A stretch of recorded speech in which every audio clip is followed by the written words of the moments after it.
There's a lot of reasons to collect records. Some people like the way it sounds, maybe you just like the nostalgia of owning old things. Whatever the reason, album collecting can be pretty fun. So if you're just thinking about starting a vinyl collection, here's a couple of reasons why you should or maybe shouldn't. Records are pretty fun. If you're a bit of a music maniac like I am, you probably don't need much motivation to listen to music, but I've often found that collecting vinyl gives me a newfound appreciation for some of my favorite records. There's something kind of fun and nostalgic about putting on an old record, kind of how some people collect old cars or coins or typewriters. It kind of makes you feel connected to history.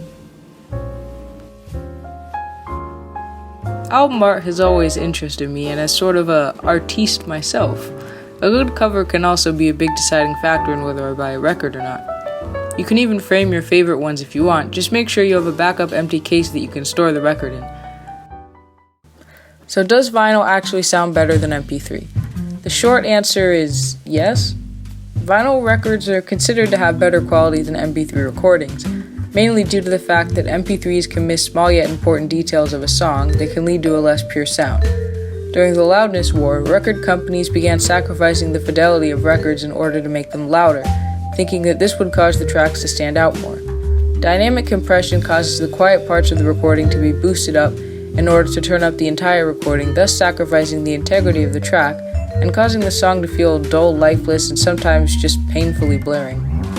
For example, if an artist wants the drum on their track to jump out and hit harder to get a certain effect, compressing the track would bring up the volume of the other instruments and the drum would be lost in the mix. The quality of the record and your turntable also are something to keep in mind, since they play a pretty big role in the quality of the sound coming through your speakers.